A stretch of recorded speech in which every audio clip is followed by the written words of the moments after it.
ঝালকাঠি-২ আসনের সাবেক সংসদ সদস্য ও সাবেক শিল্পমন্ত্রী আমির হোসেন আমু ও তার মেয়ে সুমাইয়া হোসেন ও শালিকা সৈয়দ হক মেরির বিরুদ্ধে পৃথক ৩টি মামলা দায়েরের সিদ্ধান্ত নিয়েছে দুর্নীতি দমন কমিশন দুদক।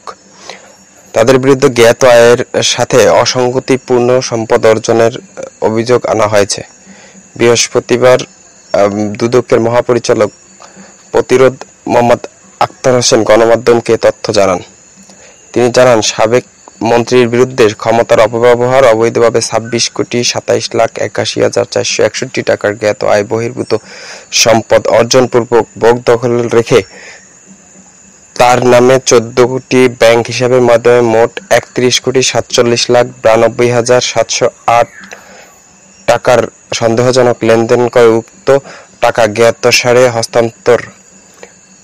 স্থানান্তর ও রূপান্তর করার অভিযোগ আনা হয়েছে। এর প্রেক্ষিতে তার বিরুদ্ধে দুর্নীতি দমন কমিশন আইন ২০০৪-এর ২৭-এর ১ ধারা এবং দুর্নীতি প্রতিরোধ আইন ১৯৪৭-এর ৫-এর ২ ধারা, মানি লন্ডারিং প্রতিরোধ আইন ২০১২ ৪-এর ২ এবং ৪-এর ৩ ধারায় একটি মামলা দায়েরের সিদ্ধান্ত গৃহীত হয়েছে।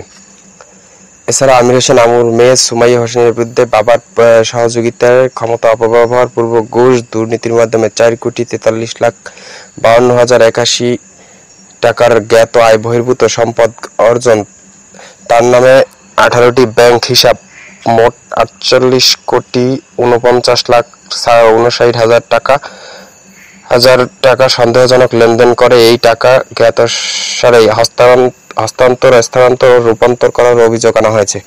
এই অপরাধে সুমাইয়া হোসেন ও তার পিতা আমির হোসেন আমুর বিরুদ্ধে দুর্নীতি দমন কমিশন আইন, মানি লন্ডারিং প্রতিরোধ আইনে মামলা দায়েরের সিদ্ধান্ত হয়েছে। এছাড়া আমুর শালিকা সৈয়দ হক মেরির কোনো বৈধ আয়ের উৎস না থাকা সত্ত্বেও তার ভগ্নিপতি আমির হোসেন আমুর সহযোগিতায় অবৈধ উপায়ে ৭,৬১,৯১,৬৭০ টাকা মূল্যের জ্ঞাত আয় বহির্ভূত সম্পদ অর্জন সহ তার নামে 13টি ব্যাংক হিসাবে ৬২,৬৮,৪১৭ টাকা সন্দেহজনক লেনদেন করে এই টাকা জ্ঞাতসারে স্থানান্তর ও রূপান্তর করা হয়েছে। এই অপরাধে সৈয়দ হক মেরি ও তার ভগ্নিপতি আমির হোসেন আমুর বিরুদ্ধে দুর্নীতি দমন কমিশন আইন, মানি লন্ডারিং প্রতিরোধ আইনে মামলা দায়েরের সিদ্ধান্ত হয়েছে। Nalchity post news desk.